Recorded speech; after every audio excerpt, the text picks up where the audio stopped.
Who on Who? The podcast devoted to the review of classic series Doctor Who DVDs in no particular order.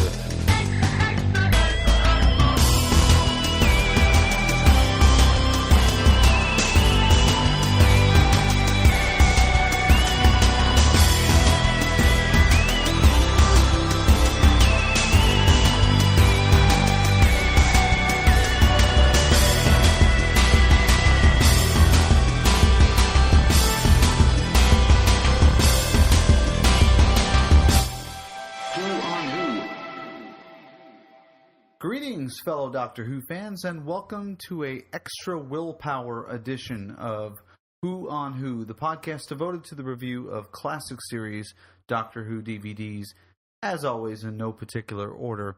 We are your hosts, David Huey. And Martin Huey. You see what I did there? He is on board, ladies and gentlemen. He is here permanently now as a permanent fixture here for Who on Who.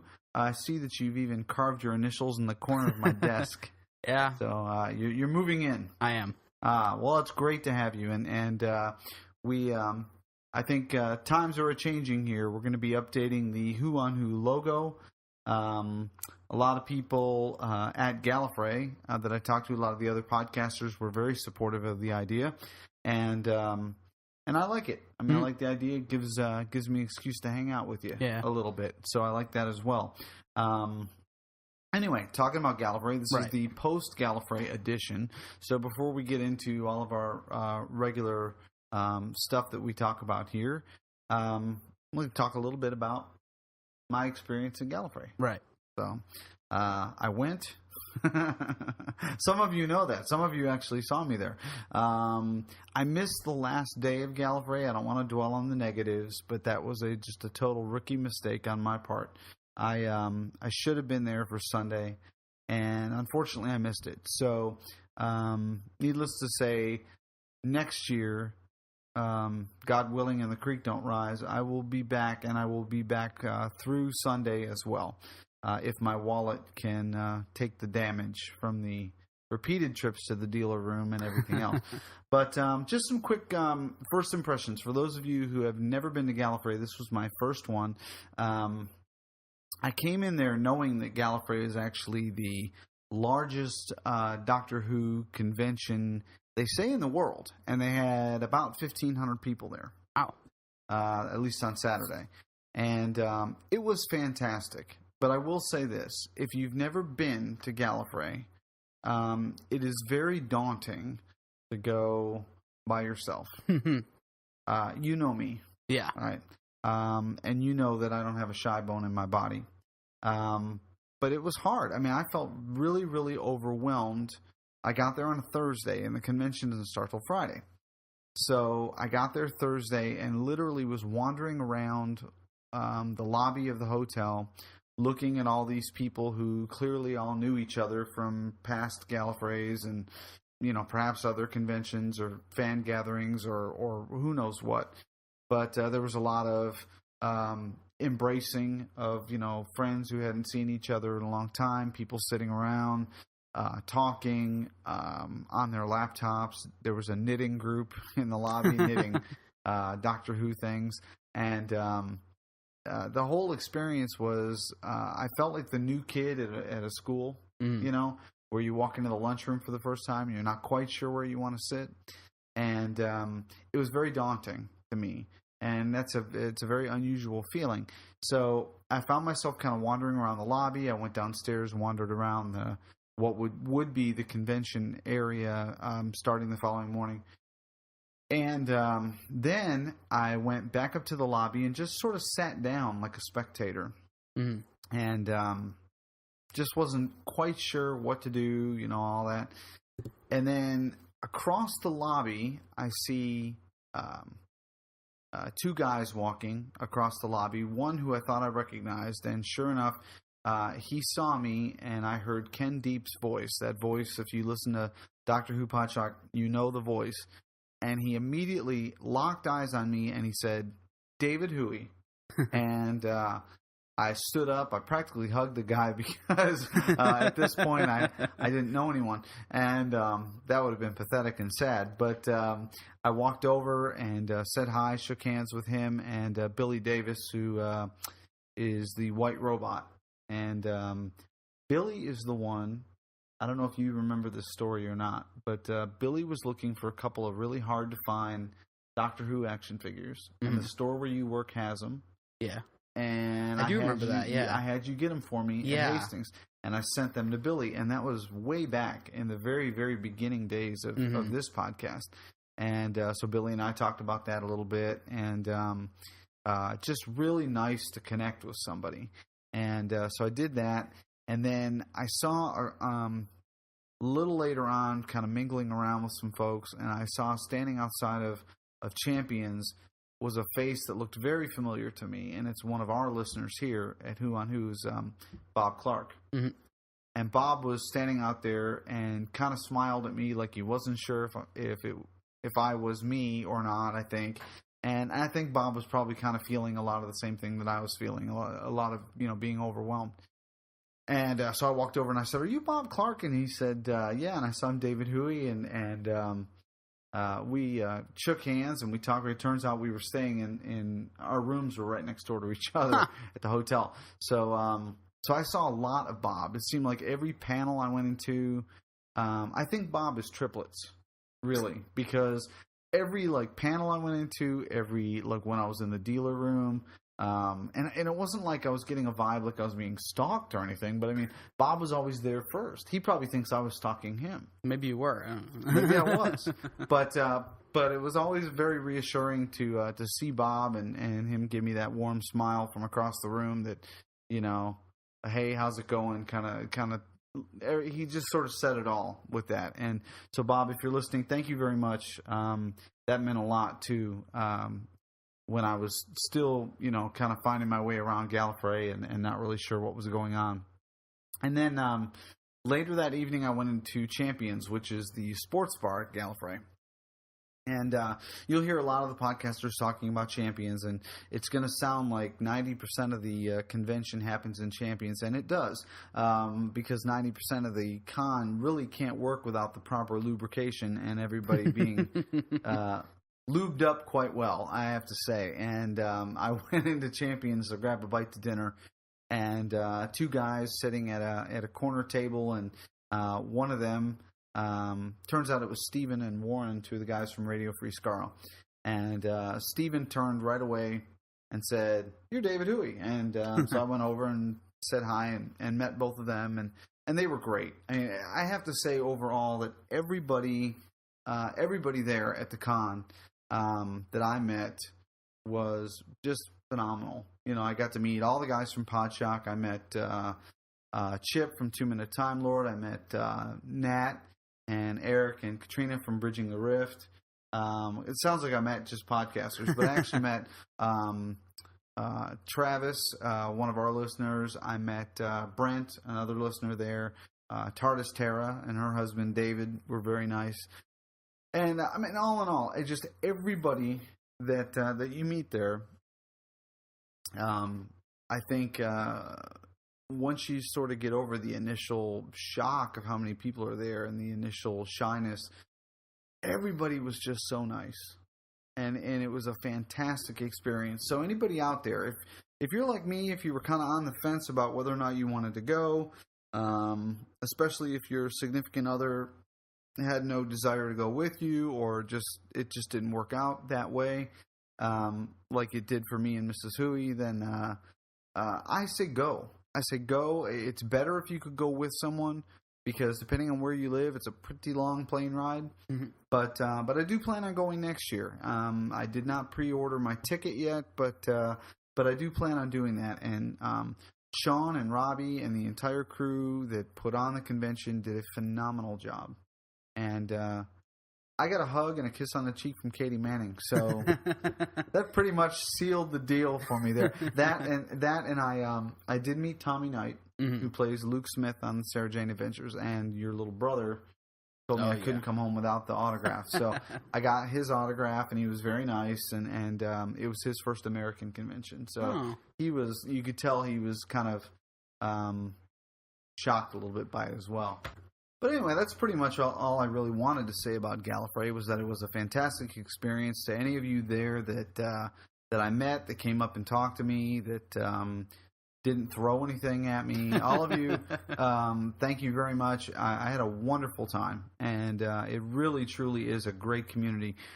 Special thank you to Lewis and James, and of course Ken, especially Ken. I don't want to embarrass him, but Ken, that simple act of just, seeing me across the lobby there and recognizing who I was and taking a minute out of your obviously very busy schedule to stop and come over and shake my hand and introduce yourself in person. I mean, that really set the ball rolling for me. That was that meant more to me than you'll ever know. But I really did appreciate that. Oh, and I did get to sit on the podcasting panel on Saturday with I think there were 9 podcasters at the table, and an interesting bunch. But we had a lot of fun. Most of the people I think in the room were podcasters or co-hosts or production team. There was a lot going on there. Some were just there waiting for John Levine, but we had a lot of fun, and we got a chance to talk and interact. I got to meet some folks from some other podcasts as well, and I met one of the gentlemen. His name escapes me, from the DWO WhoCast. And, so that's another podcast that takes place over there in the UK. And that's a long trip. There were people there from Australia. Really? Oh, yeah. They're coming from all over the place. So it was a lot of fun. So everybody, if you're on the fence, go next year. I told Sean, the coordinator of the convention, as I was saying my goodbyes to everyone on Saturday night, I got a chance to see him and thank him for a great first con experience and talk to him a little bit. And I said, "Did you break 1,500? He said, "Yeah, we hit 1,522 at our peak." And I said, "What's your goal next year?" He said, "I don't have a goal." I said, "Let's go for 2,000." So let's go for 2,000, everybody. Let's see what we can do. And I got to tell you, I ran into families there eating breakfast. Husbands and wives with their kids. There, and I met a really nice couple from North Carolina at Denny's. And later on in the show, when Sean's on, I'll have to tell you about us ripping off Denny's and getting spit at by a homeless person, because that was another sounds like a fun experience. Classic moment. Yes, I've been holding on to that one. So anyway, all right. Well, let's go ahead and take a quick break, and we'll be right back to answer some email feedback. Ding ding ding ding ding ding ding ding ding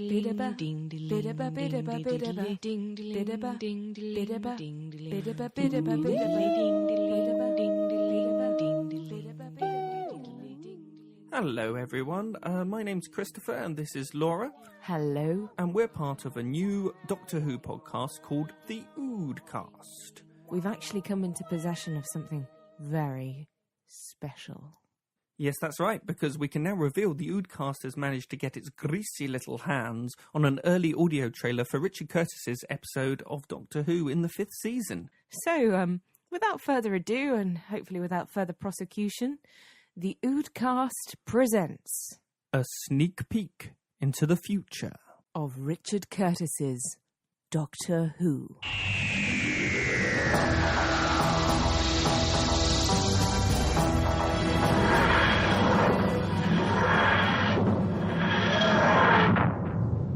Where are we, Doctor? Don't know. Looks like London. Notting Hill, perhaps, but there's something wrong. I can't put my finger on it. No, yes! Everything's too clean, and the people are too posh. Help me! I'm being chased by a giant golden pepper pot. The Daleks. Watch out! Here comes Dalek Colin, and he's got a big plunger!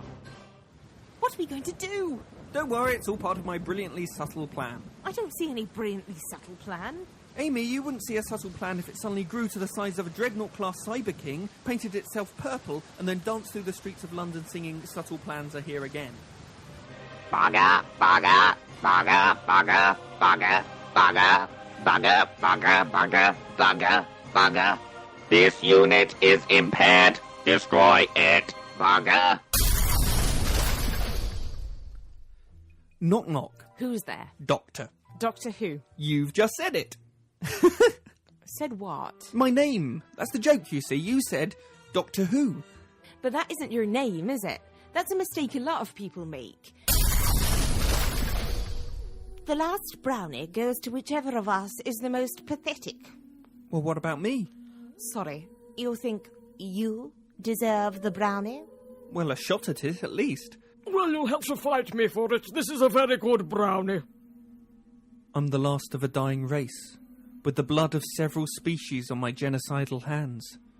I wander through eternity, lost in time and space, witnessing lives briefly flare and burn around me, while I remain essentially alone, desperately trying to save what scraps and tatters I can as the great war machine of time trundles on, crushing whole cultures under its dirt-flecked wheels. I'll outlast everyone I'll ever love. Really? Really. And one day, not long from now, I'll explode in an outpouring of golden energy, and another man will saunter away with my life.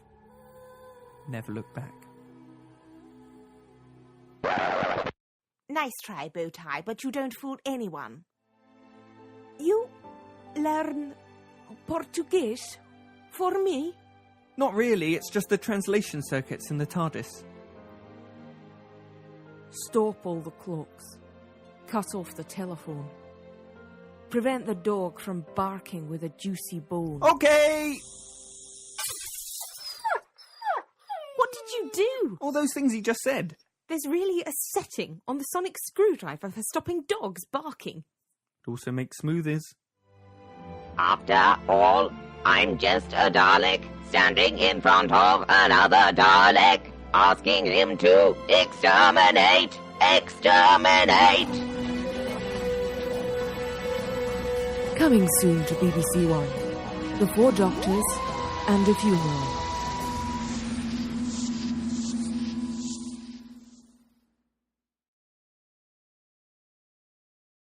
Okay, well, That was interesting. I was going to say bizarre. I think interesting is probably better.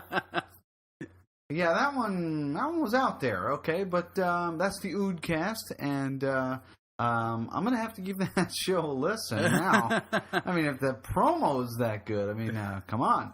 But anyway, it is that time in the program where we go to the mailbag and read listener feedback mail. Here's the mail, it never fails. It makes me want to wag my tail. When it comes, I want to wail. We got a good little helping of email because I had made a comment on the last show about the origin of the British pronunciation of the military rank lieutenant. And so I did get a few responses there, but I also got another one from, this comes from Randall Thomas on Facebook. He sent this to me. He says, "Hello, David. Just now finished listening to your review of the War Games with you and your son, Marty. I wanted to take the time to write you and say that I really enjoyed your show. Marty and you work very well together." Oh, that's nice. Isn't that nice? Yes. Gee, it's almost like we know each other. I know, it's weird. It's almost like we've known each other our whole lives. Yeah, it's very... Or at least I've known you your whole life. Well, that's very nice. Okay. You may recall back around Christmas time, I wrote about our so-called déjà vu of the both of us getting basically the same DVDs for Christmas, which is very true. We did, except Randall also got The Rescue and The Romans. I'm very jealous, by the way, Randall. Anyway, I just wanted to say great show. And as for a DVD to review next, I just finished The Time Warrior this past weekend. Only a thought. Randall, thank you. We will definitely take that into consideration coming up. But we do have the next 3 episodes of Who on Who. We'll be covering another box set, which I'll be talking about very soon. But Time Warrior is on our list. Yes, Time Warrior's on our list. Marty's already watched it, yeah. So it's less homework for him that way. Okay, next email is from Mark Nuttall. My friend from over in the UK, Mark, says, the simple answer to your question is we pronounce lieutenant correctly.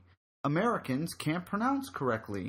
And then he puts aluminum in parentheses, which, going by the way it's spelled, I'm saying that we do pronounce that correctly. And can't spell, he says we can't spell either, and he puts color down. Okay, now I just want to point out, all right, the whole U thing in colors always bothered me because it's silent. So that's not even an arguing point with me, Mark. And as far as aluminum goes, the inventor of aluminum was British, but he changed the spelling to the current aluminum, which is the way we pronounce it. And I believe that pronunciation is correct. So put that in your pipe and smoke it. Okay. Anyway. Well, we just lost a listener. Yeah. However, here is my understanding. In the military, the position of honor is always to the right. The commander, either the captain for a company or a colonel for a regiment, was positioned to the right, with his lieutenant for a captain or a lieutenant colonel for a colonel to the left. Lou equals to the left, a placeholder. I really suggest also that you check out the Lost in Time box set. This has got compilations of odd episodes from both Patrick Troughton era and William Hartnell era. And there are a couple of episodes from the Faceless Ones, which saw the departure of Ben and Polly from the TARDIS. I think it's the third or fourth story from his reign. Lost in Time is a fantastic set with lots of different bits and pieces. You make a very good point about the nature of the original broadcast. When I was a boy, the only conversation in the playground on any Monday was what happened on Saturday evening and how would the Doctor get out of it next week. Saturday afternoon got really tense as you would wait for Doctor to come on, and I'm sure that there are plenty of Who fans who hate Basil Brush because he was the show before Doctor Who, and you had to wait for it to finish before Doctor Who started. Basil Brush is a puppet fox. Look it up on Wikipedia. Another great show. Keep up the good work. Well, Mark, thank you. Another great email, and I appreciate it as much as you trying to rib me for talking like an American.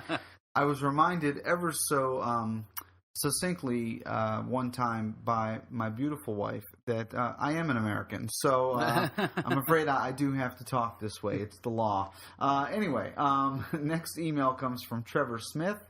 He says, "Hi, Dave. Just wanted to say how much I enjoyed your review of the War Games DVD. For me, the War Games is second only to Genesis of the Daleks in my list of favorite classic Doctor Who stories. It's a story full of wit and imagination, and I'm glad you and Marty enjoyed it as much as I do. During your review, you mentioned that you weren't sure if there were any Second Doctor DVDs that feature companions other than Jamie and Zoe. There is but one, Tomb of the Cybermen, which features Jamie and Victoria, and is worth a review by yourself. You know, when I first got this email, I slapped myself in the head because I've reviewed Tomb of the Cybermen. It was episode 4 of Who on Who, and he's absolutely correct. It's not Zoe and Jamie. It is Jamie and Victoria, and a great, great episode. There are orphaned episodes of the Second Doctor and other companions on the wonderful Lost in Time DVD box set, which also has orphaned First Doctor episodes. During your review of the Stripped for Action feature, you said that you were surprised that there had been Doctor Who comic strips before Doctor Who magazine started showing the Fourth Doctor comic strips. Well, there had been comic strips of the Doctor since 1964 in various publications. For some detail, check out the First Doctor Stripped for Action on the Time Meddler DVD and the Third Doctor on the Frontier in Space DVD. There is a Dalek Stripped for Action on the Planet of the Daleks DVD. For a more detailed history of the Doctor Who comic strip, check out www.alteredvistas.co.uk and go to the In the Comics section. Anyway, that's about it. I'm really enjoying the show. Look forward to the next podcast. Yours in Time and Space, Trevor Smith. Trevor, thank you. Thank you for the heads up and for the information on the comic strip adventures of the Doctor. That is great, and I did look at that website. Awesome information there, and we'll definitely be looking for the other Strip for Action extras as well. Last DVD comes from my buddy Tom Atta, who was a co-host here on the show during Trial of the Time Lord. Tom says, "Hey Dave, really enjoyed the War Games DVD review. Hope you're looking forward to Gallifrey. 2 explanations for the lieutenant versus lieutenant thing. The Norman French phrase lieutenant may have predated the Latin rendering locum tenens. The earliest examples in OED are all from Scotland, and it seems even then that the lieutenant pronunciation was being used. Barber's Bruce had lieutenant in the mid-14th century. Moreover, an old French rendering of lou was louf. The British pronunciation was still used in the USA in 1793, but had almost died out except in military circles by 1893. One could explain this as the influence of non-British immigrants applying standard French pronunciation to a word with apparently obvious French origins. And the version I was given at school is rooted in the explanation above, but basically says that the word is effectively French, and in the early days of English, it was anglicized to sound like lieutenant. Fast forward to 1700, and Americans in a little blue book are rationalizing spelling and pronunciation, so without the guiding Anglicization. Tom, I think you made that word up. But anyway, you spelled it Britishly, so I like that. I just made it Britishly. Of the word, it became pronounced as written, lieutenant. Loving your work, Tom. Thank you, Tom. Loving your work, too. And for those of you who enjoyed listening to Tom on my show, he is now one of the co-hosts of the DWO WhoCast we were just talking about. Yeah, he said that being on my show gave him the bug, and so he decided to go ahead and try his hand at podcasting. So, Tom, congratulations, and you sound great on there. I'm really enjoying what you're doing. So, looking forward to seeing you at Gallifrey next year if you come with the other 1,500 podcasters, and we're all going to have a good time. So, anyway, all right. Well, that is email. That is Gallifrey. We got anything else before we do the DVD? Not that I can think of. Not that you can think of. Okay. You took French in high school. How come you didn't know the answer to that question? Because I don't remember any of the French I took in high school. Lovely. Okay. All right. Well, let's take a break, and we'll be right back with our review of The Three Doctors.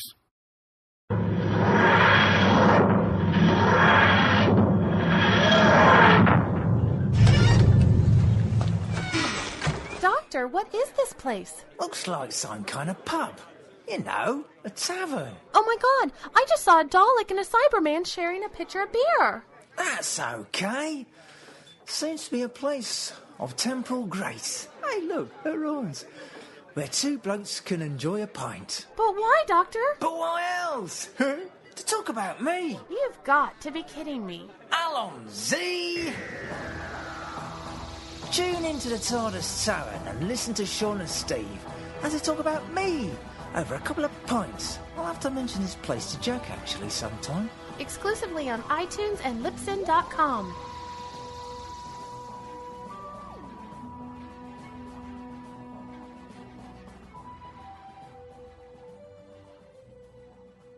All right, that was the latest promo for the TARDIS Tavern podcast, and the gentleman joining us now on Who to discuss the Three Doctors, because why would you want to discuss the Three Doctors with less than three podcasters, is one of the hosts of the TARDIS Tavern, Sean Homrig. Sean, welcome to the show.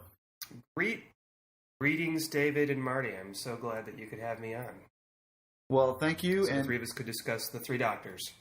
Yes, absolutely, and thank you for being on. Those who have been following my tweets know that we are actually re-recording this, but that was a minor technical snafu. We are going to be better this time than last time, so we are looking forward to it. Yeah, we are going to be way better. No delays, no problem, no scritchy, scratchy, no high-pitched whatever squeals or anything. Okay. All right. Okay, well, we are going to be, before we get into the DVD a little bit, Sean, let's talk, I got to listen to your podcast and your reflections on Gallifrey, and I was talking to Marty a little bit about mine, and just wanted to again say thank you for hanging out with me at Gallifrey, so I didn't feel like a total you're loser. welcome. And I was just curious if in listening to your show after recording it, if there was any missed opportunity to say anything else about Gallifrey that you wanted to add while you got the chance here. I think, if memory serves, I forgot to add the fact that you were on the podcast panel, didn't I? Or perhaps that was the one before I went to Gallifrey. The one maybe I forgot you then. I can't remember which one it was. It was the one before. It's okay. All right. It is scarred in my psyche, so I remember. If there's anything that I missed, it would probably be going to more events and getting there earlier, because I got there literally right at the moment it started, and I was I was all aflutter. My mind was going into 24 different directions, and also there were a few things that I'm like, oh, I'm not interested in that. I'm not going to go see it. Like the Chicks Dig Time Lords panel, and then afterwards, everybody raved about it. So I think there are a couple things that I could have gone and seen. I was a little bit hooed out at the end. I was also jet lagged, but I'm going to really look forward to next time and make more out of it. Yeah, I agree with you. I'm looking forward to next time going in and not being a neophyte to the whole thing. And the only other thing that I forgot to mention now that I've had a week to kind of process everything is that I have a little bit of advice for any single guys that are going next time, because after listening to all the other podcasts and everybody talking about their experiences and all this and mulling it over, Chip from the 2 Minute Time Lord, all right, you guys need to pay Chip to be your wingman, because here's why. All right, Chip's not single, all right, and at first glance, Chip may just seem like a regular guy. But in walking around the lobby and watching Chip work, it's like an Axe body spray commercial at a Doctor Who podcast, because people were just all over this guy. I mean, he's been on like every podcast. I feel left out because he hasn't been on mine. We should get him on. Ditto here. Yeah. Has he been on TARDIS Tavern yet? No, we've only had you. Okay. Well, thank you for that. Did you, that came out all wrong. I'm sorry. I feel like the consolation prize. No, we got you, but that's okay. No, we aim for the best. We're having Louis Trapani on this. Oh, awesome! What are you guys going to be talking about? Arc of Infinity. Oh, good choice. Very, very nice choice. And I totally did not make it line up with the fact that we're watching the Three Doctors now. It was just, I just sort of pulled it out of my back pocket. He showed me a list at Gallifrey. I said, let's talk about Arc of Infinity. Just because I hadn't seen that one in a while. Just kind of ironic that it's kind of the sequel to the Three Doctors. Yeah, it actually works out great. So, I mean, you will know much of what you speak when it comes to Omega. Well, speaking of Omega and the Three Doctors, why don't we go ahead and get the TARDIS control set to December 30th, 1972. We are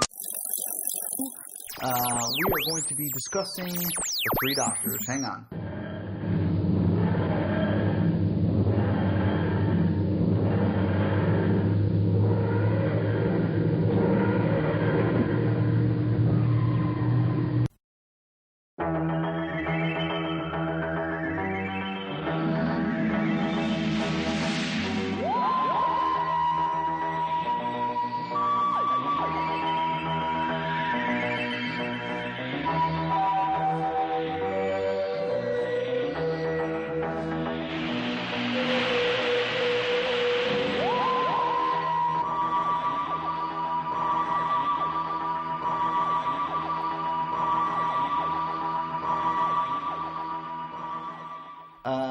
All right, this is the Three Doctors. It's the 65th adventure.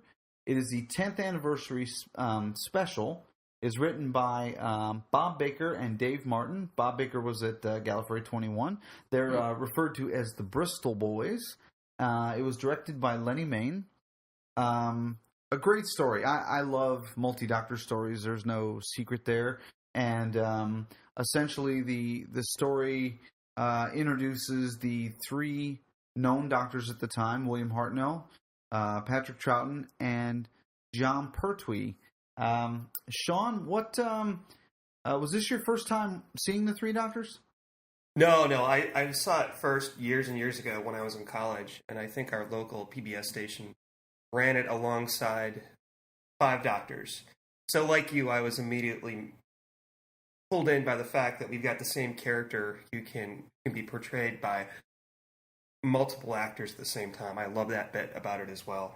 Do you, in watching this now, and I'm sure you're familiar with the Five Doctors and some of the other multi-doctor stories, how do you feel it compares? I mean, you figure this is 1972, so we're talking a good bit of time since this one came out. How do you think it holds up? I think it as a piece of fun fan stuff, it holds up remarkably well. In fact, it's not as all over the place as the Five Doctors is, because you've only got 3 doctors, or 2.5 doctors, as I heard somebody say the other day, because William Hartnell spends a lot of his time in Time Eddy somewhere, like Tom Baker. Yeah, that we'll discuss that a little bit on the extras. But William Hartnell, as many of you know, was very sick at the time, and I guess dementia had started to set in. Whatever it was that was ailing him, and it was impossible for him to memorize lines, and so they sort of had to work around that. Anyway, let's talk a little bit about the story. The story centers around a disturbance coming from a black hole in space that appears to be targeting the Doctor, and the Time Lords on the planet Gallifrey, which again, okay, now remind me, guys, was Gallifrey even named in this one? It was not. I don't think it was. Okay, I think they just kind of showed the Time Lords. I don't think it was actually named as Gallifrey. Okay, all right. I think you're right. Yeah, I don't think we get Gallifrey until Deadly Assassin with Tom Baker. But anyway, the Time Lords are under siege as well from the same energy. So what they end up doing is breaking the first law of time and letting the Doctor's other selves come out of his past, if you will, and help him. It's a tricky story, and it's a very sophisticated idea dealing with matter, antimatter, and all that. But I got to say, I really enjoyed all the pieces. I think they worked very well. The villain and everything else. Marty, what are your thoughts on it? I enjoyed the story. I also like multi-Doctor stories like you, because I think I was thinking about this the other day. The very first Doctor Who that I kind of walked in on that you were watching was the Five Doctors. My favorite. Yeah, and so that kind of got me interested, but I didn't actually get in until I think Christmas Invasion. Another one I kind of walked in and you were watching. That's kind of another of my favorites. Yeah, by the way. But I mean, this was the first time I had seen this one, so I did really enjoy it. The Second Doctor is one of my favorites, probably my second or third favorite. Mm-hmm. And he didn't come in until about, I think, end of the first part or the beginning of the second part. I don't remember which. End of the first. End of the first part. Mm-hmm. So, I mean, the first part of the story was a little slow, but I think it was still good enough to keep me interested. Okay. Yeah, Sean, one of the common criticisms of the Pertwee era is that sometimes the stories move kind of slow. What do you think? I mean, do you have an opinion on that one way or the other? Are you a Pertwee fan? I am a Pertwee fan, and I think some of the Pertwee stories are the best. However, there are a few that are mind-numbingly boring, and they're bad in a way that even the worst McCoy story is better in certain ways. Ambassadors of Death comes up. I'm sorry, those of you who are fans of Ambassadors of Death.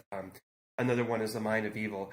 And, the story, if you take out the fact that there's 3 doctors in it, the story isn't all that. I mean, it would have been a really good 1 Doctor, 2 episode story, but it wouldn't be able to sustain itself over 4 episodes if it wasn't for those 3 doctors.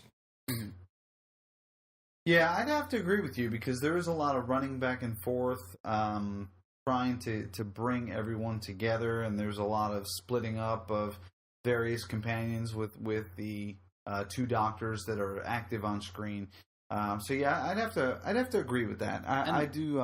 And the two that are on screen, Pertwee and Troughton, the way they bicker on screen, I think that kind of added to it as well. Oh yeah, you can tell that they have great chemistry on screen, and apparently they had very, very different methods of acting off screen, and so some of that friction I think was real, but I think it was loving, but still real, and they were very respectful of each other. Well, we know that the Time Lords pull the three Doctors together to defeat Omega. So let's talk a little bit about Omega as a villain. Marty, what do you think? What are your thoughts on Omega? I think it was a good villain for the story, because just I don't know the way. I had something there. It's gone now. I hate when that happens. I know. I do. It only happens when I'm on the air. It only happens when that red light comes on the mic. Sean, what do you think? I know we talked from the last time we talked. I know you and I differ a little in our opinion of Omega, but for the listeners' sake, why don't you go ahead and flesh it out? I'm not a big fan of Omega. I think he was a little bit overdone. The concept of a guy who's trapped in his own little mini universe and can't escape, and who's been disintegrated to nothing, is pretty clever. But I feel that the actor ruined it, and he's not alone. I think the next guy, I don't know who, the actor here was Stephen Thorne. I want to say Stephen Thorne. Stephen Thorne. I don't know if it was Stephen Thorne who played him again. I don't think it was, but complete overacting, especially with his running around screaming, "What?" and his screaming when they take the helmet off him. Again, the concept was great. Acting, I don't think so. Sorry, Omega fans.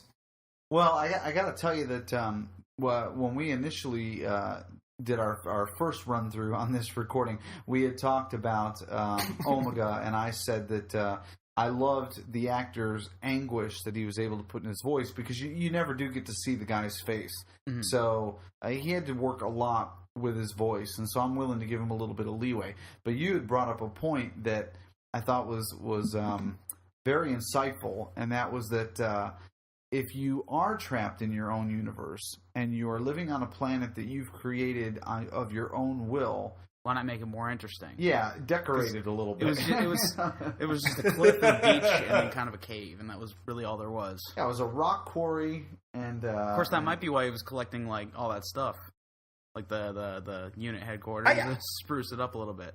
Oh, yeah. He wanted to do his own little home decorating. I do have one question though. When they arrive in his castle, fortress, whatever it's called, you never really see the outside of it. I'm not sure. They're inside, and I can't tell if it's the sound the fortress makes or if it's supposed to be incidental music, that sort of hypnotic gypsy tune. Do you know what I'm talking about? I don't remember that. I remember like a humming that put me to sleep like an Ambien, and so I had to kind of tone that down a little. Yeah, music's one of the last things I notice, so catch that. That's terrible. We're going to get letters. Well, okay, just me. We just lost all of it. What about the gel guards? What did you think about them?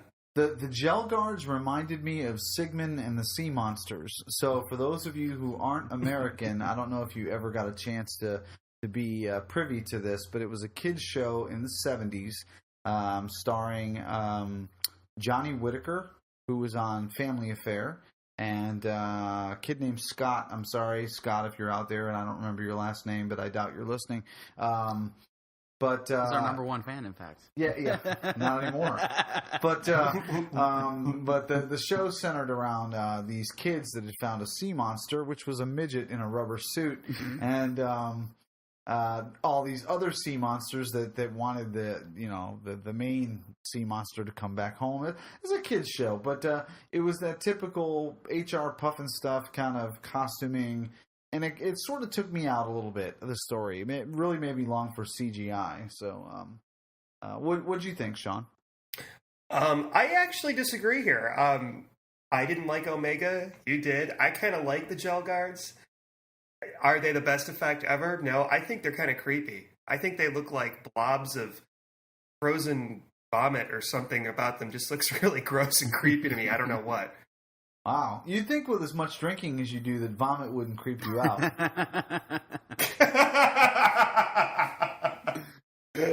No, whenever somebody else does it, it's like that scene from Stand By Me. I can't help it. I got to do it too.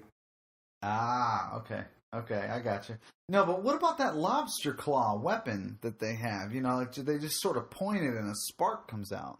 I think it's like electrically charged because they show that one scene like several times where like that bright light comes down the claw. Do you remember the scene I'm talking about? Yeah. So I don't know, maybe they were trying to get the point across that it can shoot lightning or something, which is kind of cool, in my opinion. It was the same shot every time, and here's why: because they could only afford to light up one claw. Okay, and so they just kept looping it. You know, whatever works. I mean, I don't know, but they were creepy when they were surrounding Unit. I'll give you that. And it was the sound they made too. Is blah, blah, blah, blah, blah, blah, blah. I like it. Mm-hmm. Okay, all right.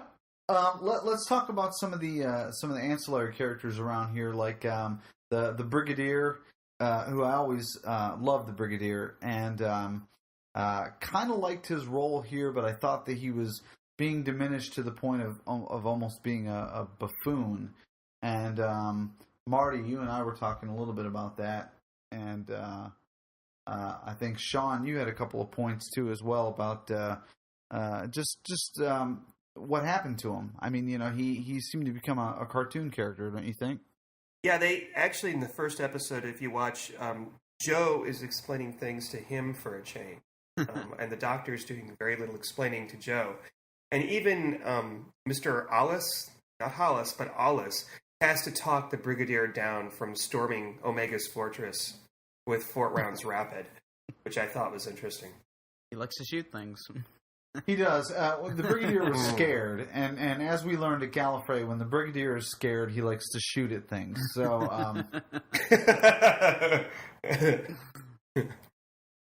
yeah, the Sergeant Benton, I have to say, Benton has my favorite companion / whatever other character favorite line when he sees the inside of the TARDIS for the first time, which is the Doctor saying to him, well, Sergeant, aren't you going to say it's bigger on the inside than it is the outside? And he goes, well, that's kind of obvious, isn't it? And it is.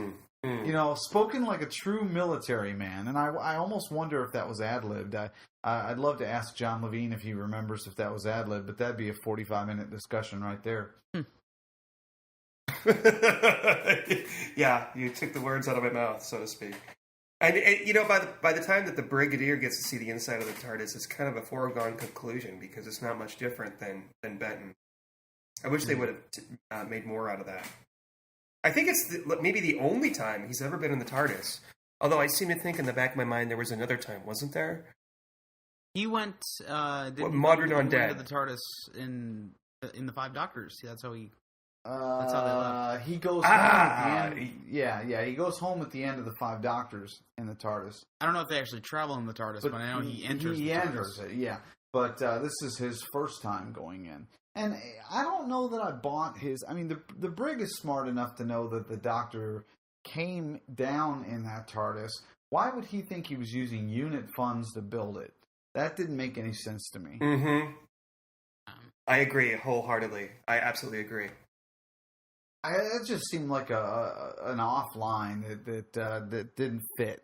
Well, did you notice that Troughton? Go ahead. No, you go ahead. Troughton, what? Did you notice that Troughton had jelly babies? I always thought that jelly babies were a Tom Baker thing. Yes. Actually, sorry, go ahead. No, go ahead. I was going to say, I was watching one of the extras on the Five Doctors DVD, and he had jelly babies in that one also, because he offered, they turned the camera off, and he offered John Pertwee some jelly babies just right out of his pocket. Huh. I don't remember him having them in any of his stories, but so many of his stories don't exist anymore. it's kind of hard to really say for sure. Tom Baker was definitely the first one that popularized him. Did he have him on screen? You mean did Troughton have him on screen? Like, did he? I don't remember them actually in the story, but you just basically see the little white paper bag that he keeps him in, just like Tom Baker had. And it was surprising, like, oh my gosh, all this time I thought that Tom Baker was the one that started with the Jelly Babies. And you're right, David. I think maybe there may be some missing stories that eats them and tell them about. He offered one to somebody on screen, though. He did, because I don't remember if it was. You're right. Subaru. I do remember that. Yeah. Yeah.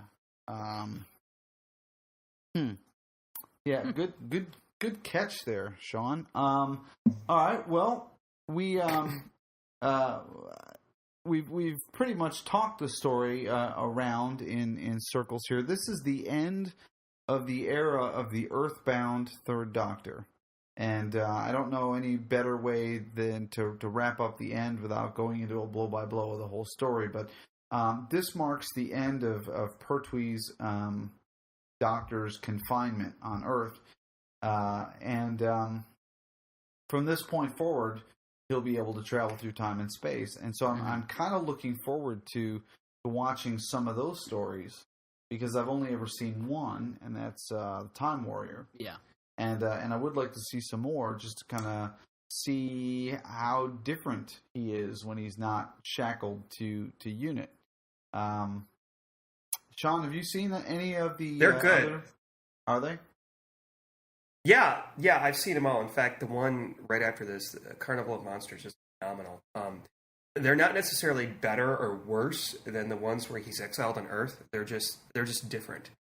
And they don't have the master so much as when he was exiled on Earth, because if I was sitting watching back in the 70s, watching every show from the beginning of the Pertwee era to the end, I think that I would eventually get tired of seeing the master all the time. Mm-hmm. But after the master leaves, and I think his last episode is Frontier in Space, which just came out in DVD here in the U.S., it gets pretty good. I'm not saying that the master ruined everything. I'm just saying that I got tired of seeing him. I'm so sorry. No, it's like overuse. I mean, it would be the same thing if we had to see the Doctor face off against the Daleks every episode, or the Cybermen every episode. Mm-hmm. The master kind of became the Rose of the Pertwee era. Kept coming back. Well, at least this particular master didn't leap into the air like Spider-Man and shoot Jedi lightning bolts out of his hand. Thank God for that. Yeah. Can you imagine Roger Delgado doing that? No. I can imagine him looking at the script and going, "I'm not doing this. Forget it." All right. Well, why don't we start around the horn, Sean? Since you're our guest, I'm going to let you go first. We like to judge everything here 1 out of 5, and ask you to give it a score 1 out of 5 cloister bells. And if you want to expound on your reasons for your score, go right ahead. I'm going to give it a 3.5 out of 5. I felt it was a great concept. The novelty will never wear off for me. Every time I watch this, which is probably about once every year and a half, I love watching it. The story itself was a little bit meh. Like I said, if it was just the one Doctor, the story would only have worked if it was narrowed down to 2 episodes. And for that reason, I give it a 3.5.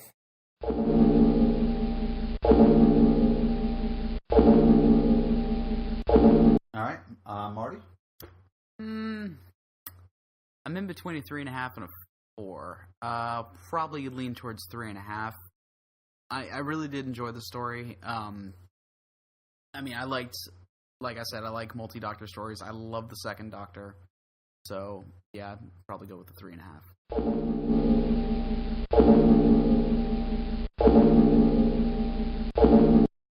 Okay, see, I thought you were leaning toward the 4 there because you were talking yourself up. I'm going to go with a 4. And I'm going to tell you what, I'm going to go with a 4 here because it is a multi-doctor story, and I do love those. It's Hartnell's last story. And that holds a little bit of sentiment for me, and also something that Sean just mentioned, that this is very rewatchable. This is one of the few that I have in my collection where I could pull it out at any time, pop it in, and really enjoy watching it. So I'm going to give it a 4 out of 5. I would give it higher, but it definitely has some flaws. But for me, 4 out of 5.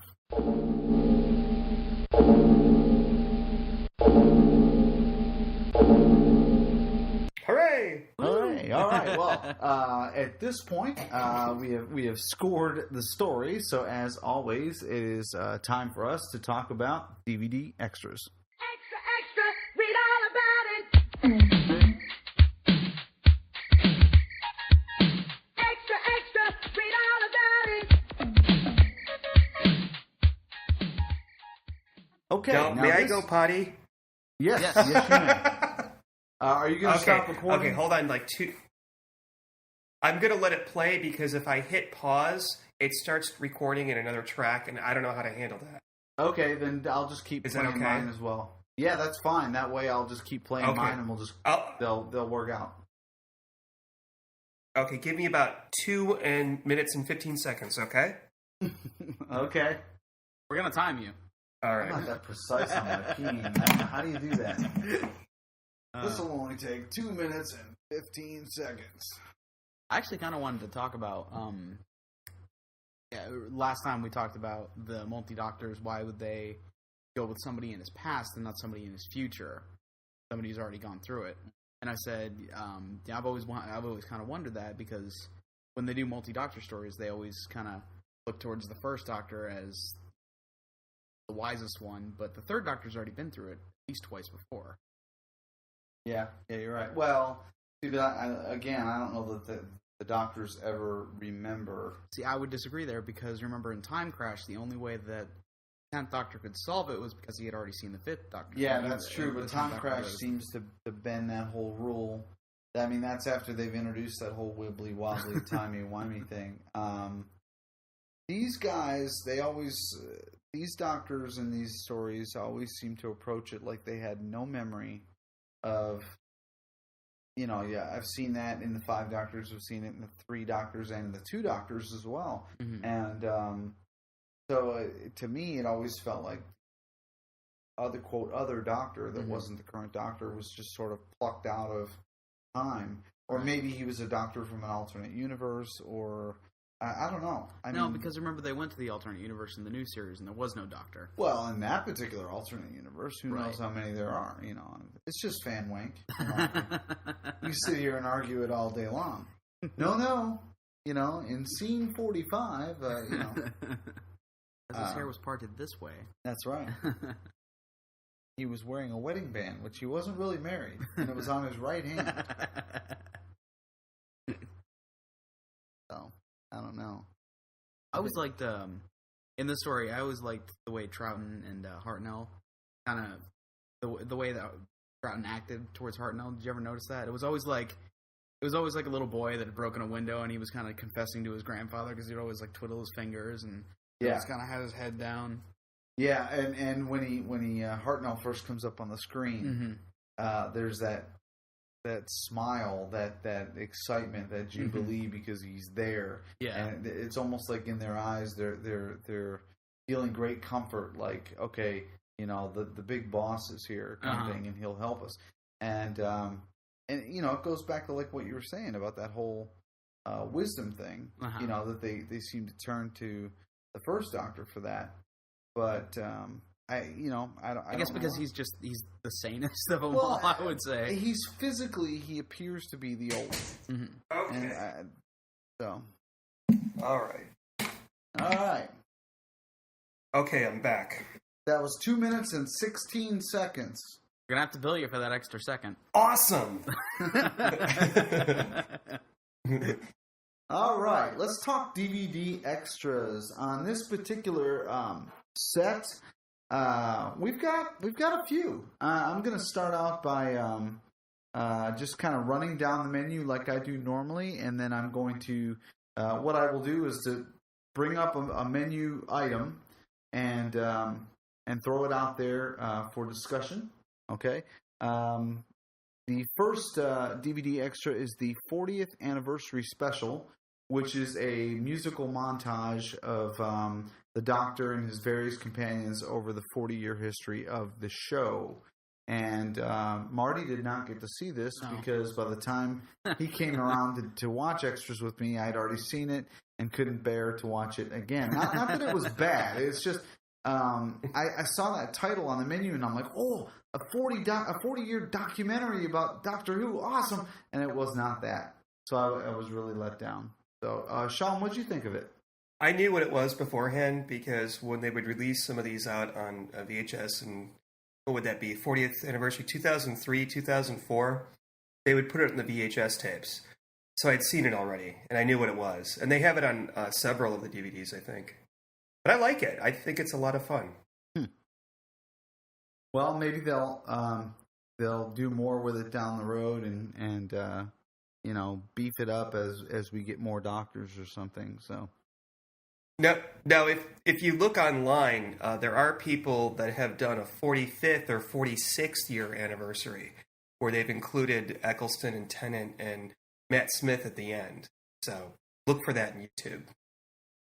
Oh, okay, I will. All right, yeah, I definitely will. Okay, the next menu item is Pebble Mill at 1.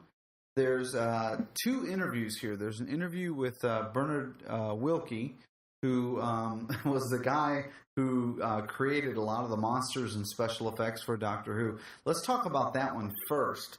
I felt it was a little creepy, especially for kids. John? Yeah, it's really funny. They had that little boy on right after they were showing the decapitated head. That he had that big rubber decapitated head, and that thing was really gruesome. And they show it, and they put it down on the table, and they have that little boy come over, and it's sitting right there in front of him, and he doesn't even blink. He's just talking about how he thinks the Daleks and the Cybermen are scary, which I thought was interesting. Yeah, I think he had to be somebody on the production team's kid or something like that, because they're having this discussion like, yeah, this is a severed sea monster head, and you can still see the entrails. And Timmy, would you like to come over and have a glass of Kool-Aid? And the kid just comes over, and I would say no, but I was always a much more cautious child. The next interview is with Patrick Troughton. And as I was saying the last time we had this discussion, Patrick Troughton is a great actor because Patrick Troughton, the person, is nothing like the second Doctor, who I love very much watching on TV. He's definitely not behaving in the same manner. Not overtly bad. He's just different. Don't you agree? Yeah. In fact, I think he was a little bit snarky with the interviewer. He kept saying, I didn't say that. Why are you saying that I said that? I didn't say that. I don't think they really had great chemistry. I thought it was funny. Yeah, I think he was having some fun at her expense. And I don't know. I never got a chance to meet him up front and in person, but I've heard that he was always very generous to the fans, but wasn't always very willing to do the public tours and the interviews and things like that. So, one thing that I noticed, and I'm sorry, this is going back to the interview with Bernard Wilkie. They have a number of creatures lumbering outside in the front lawn of wherever they had this interview, and we get to see a Cyberman. And to my knowledge, I think that's the first time we see a Cyberman in color. And you realize how the Troughton era Cyberman looks better in black and white than it does in color, because in color it just looks like a silver wetsuit. Yeah. It's a great point, because I think everything in the Troughton era looks better in black and white. When I was reviewing Tomb of the Cybermen with Steve, your co-host on TARDIS Tavern, we talked about the fact that in high def you could see the wires in one of the stunt shots and a few things that people were probably not intended to ever see, but because we see we have the high def picture and all of that, it sort of takes some of the magic and the mystery away from that whole black and white experience. Yeah, I agree. And the purple, I think they're purple in the actual show in Planet of the Daleks.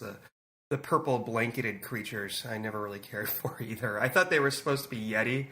I'm like, purple Yeti? No way. But no, I think they're from Planet of the Daleks. The invisible people that have the big, I don't know what they're called. They have the big comforter, big shag rug. It's like a shag rug over them. Yeah, they were the anti-Yeti because those guys were sweating to death under those costumes. The next item in the specials, and Marty's being quiet, everyone. I haven't seen any of these. He hasn't seen any of these.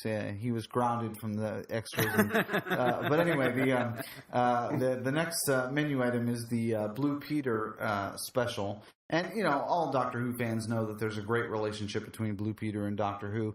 And there is John Pertwee comes out in the Who-mobile. Now, I've never seen any of the Pertwee stories that feature the Who-mobile. Is that something that came along after the Doctor wasn't Earthbound anymore, or what?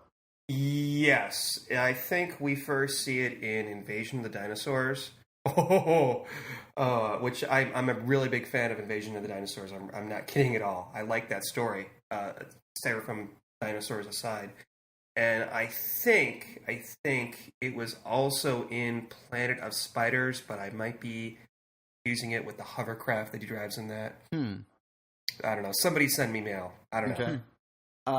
And then there's a happy 10th birthday Doctor Who with Peter Purvis, who played Stephen on Doctor Who, was also went on to be the host of Blue Peter and probably as well known or more well known for Blue Peter. That's on there as well. Other than that, I mean, the Blue Peter segment was okay. I don't know that I would call it really one of the better extras, but it was still enjoyable to see John Pertwee out of the role of the Doctor, driving the Who-mobile, and then the whole 10th birthday discussion that they had there. Let's talk a little bit about the next DVD extra, which I think you did get to see this. This is 31 Who. This is the BSB highlights. This is the one I came in. Marty just woke up. He was like, okay, I'm in. I was grabbing a snack. The BSB highlights 31 Who. There's a interview with Terrence Dix and Nicholas Courtney, the lovable Brigadier. And they talk about the 3 Doctors and the 5 Doctors. So I'm assuming, obviously, this was filmed well after the 5 Doctors. Both looking trim and pretty fit for the time.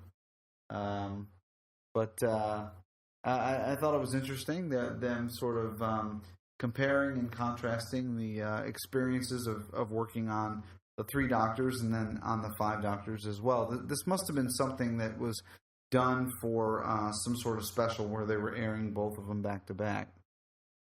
Yeah, I didn't actually. Well, let's just say that I don't remember much of this. I remember one segment had K9 in it, and that's all I remember. Yeah, there is K9. He's in the next segment where Dave Martin and Bob Baker, who wrote the 3 Doctors and built K9, they discuss writing the 3 Doctors. They're interviewed by JNT, John Nathan Turner, who at that time was the producer of Doctor Who. Not certainly during this era here, the Pertwee era, but still a fun interview. And they talk a little bit about K9's history and about how his code name was Pluto when they built him, which I thought was kind of clever, but they knew they couldn't go with that. I'm just surprised it took him so long to come up with K9. Yeah, and it took alcohol. I would have thought that that would have been one of the first things I would have come up with. Yeah, and that would have. I don't know. Maybe they had to have the alcohol to approve it, but I mean, K9. If you think about what a legacy he has now, he's been in the modern series. Oh yeah, he's in and out of the Sarah Jane Adventures. He now has his own series. Does he? Yeah. Oh yes. Matter of fact, let me share a quick Sean Homrig quote. Sean and I were sitting on the podcasters panel at Gallifrey 21, and the room was filled primarily with our fellow podcasters and folks waiting for John Levine. And about halfway through the panel, the room started to fill up with people who apparently were leaving the room next door, which was a preview of the new K9 series. So Sean leans over to me and he says, K9 must suck because people are coming in here. Either that or they all lived in Poland and they're all going to get to see it on the first run. I don't know.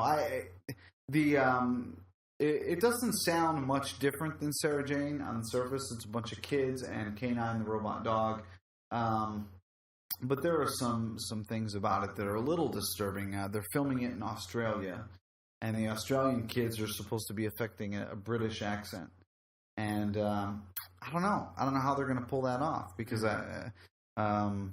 while, it would be very American of me to say they all sound alike, they really don't. And it'll be interesting to see if they actually sound British. Looking at it from a completist point, like I have to have, obviously, all of Doctor Who on DVD, all of Torchwood. So far, I only have one season of Sarah Jane, and I'm trying to get myself to buy season 2. But I'm not going anywhere near that DVD set of K9 and Company. I'm sorry. No, is it called K9 and Company? No, it's just called K9. Oh, well, yeah. It looks a little bit too crazy. I don't know what it's called. Keep going, I don't want to go down a bunny trail here, but let me just say two things. First of all, you have to get the second season of Sarah Jane. It's actually better than the first season. The other thing that I wanted to say is, if they're filming it in Australia, why didn't K9 just land in Australia? I mean, why does this supporting cast have to be quote unquote British? I'm throwing it out there. So anyway, discuss. Back to what we're supposed to be talking about. The 31 Who special also interviews John Pertwee, and that was really nice. That was a good interview. I like that. They talked to him a little bit about how he got the role, about if he's still recognized as the Doctor. You figure this is well into Peter Davison's era, and Pertwee's still being recognized as either John Pertwee, the Doctor, or Wurzel Gummidge. That's another character that he became famous playing after Doctor Who. So I thought that was very nice as well. But then that brings us to what is probably, for me, the best DVD extra on this set, and that is Panopticon 93. This is a live interview on stage with John Pertwee, Katie Manning, and I'm going to throw Nicholas Courtney out there because he does make an appearance. I think he's a little liquored up. I'm not sure. That's just an observation on my part. He seemed. What's wrong? Hey, what's wrong with that? What's wrong with that? Absolutely nothing. Some of my favorite Doctor Who favorite people are liquored up. But let me just say that they all seem to be having a blast. They have a great affection for each other. And Katie Manning in 1993 is no different than she is in 2010 at Gallifrey. See, I paused there because I almost forgot what year it was. It's pretty sad.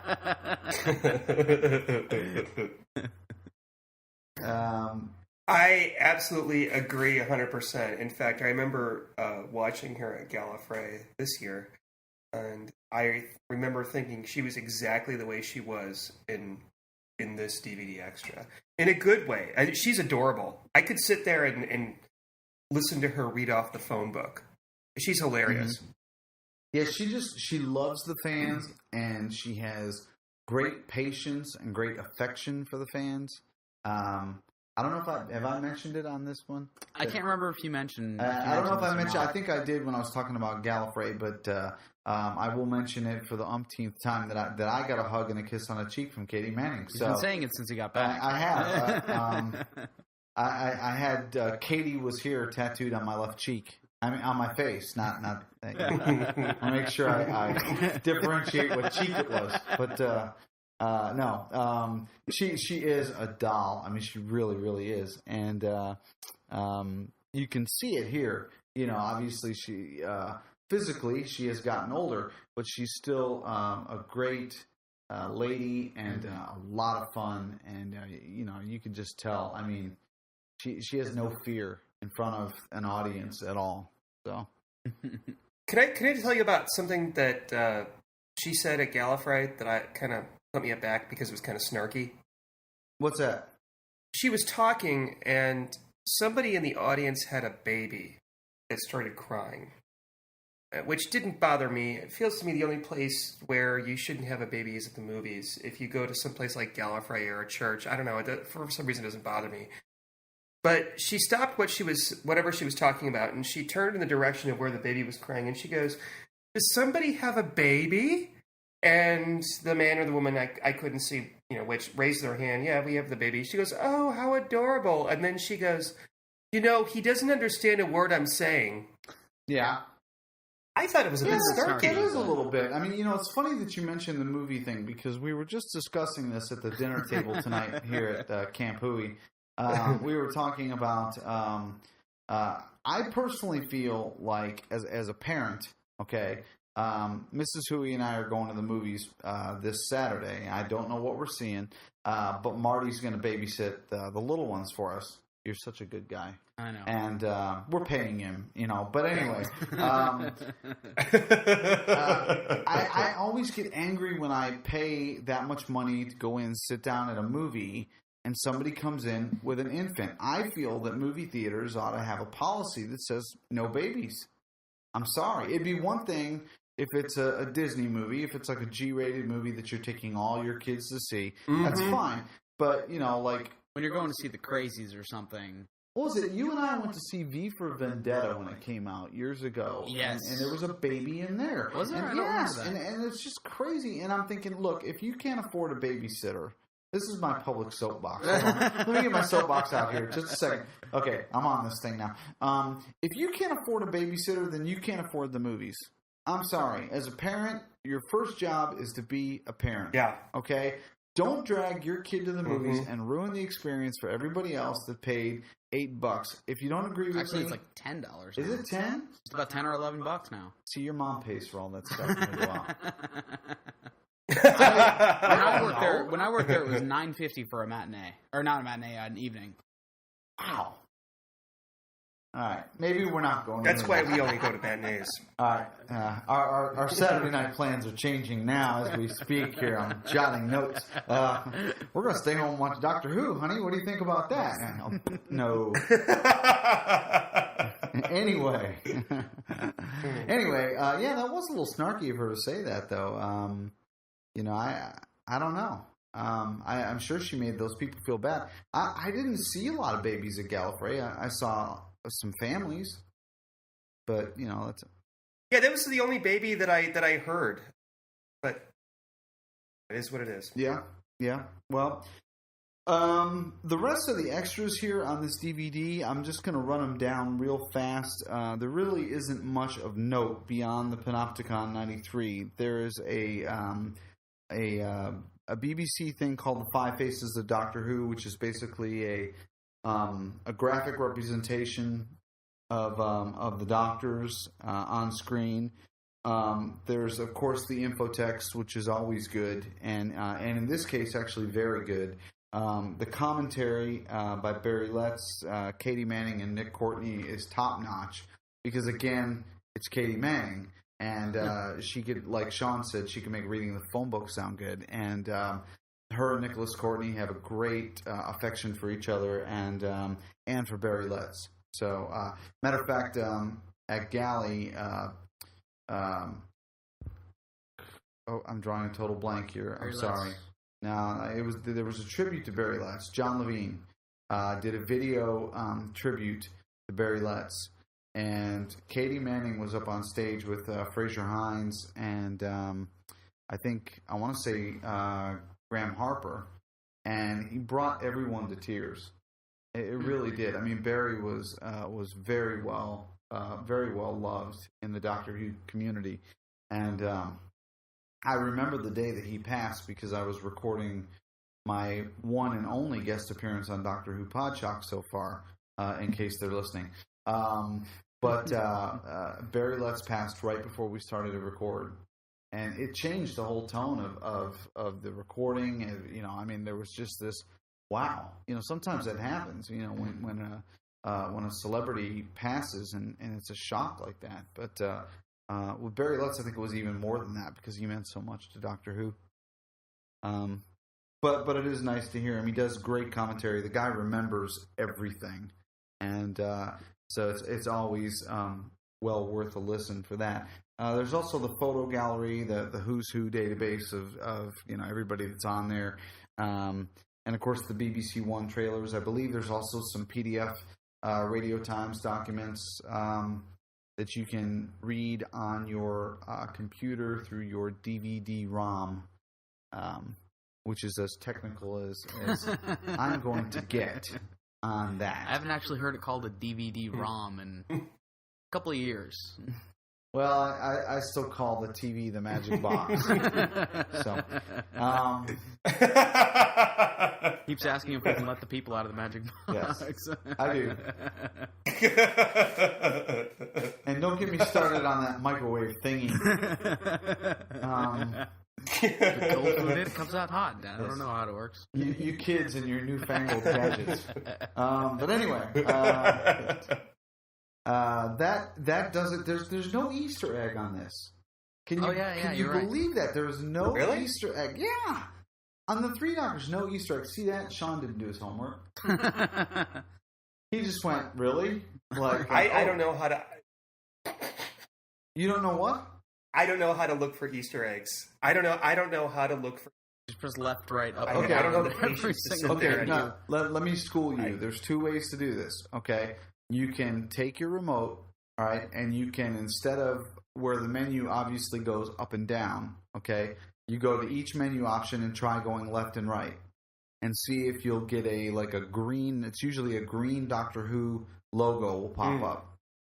You can do it that way, which I always find to be a lot of fun. It's kind of like playing a video game, okay?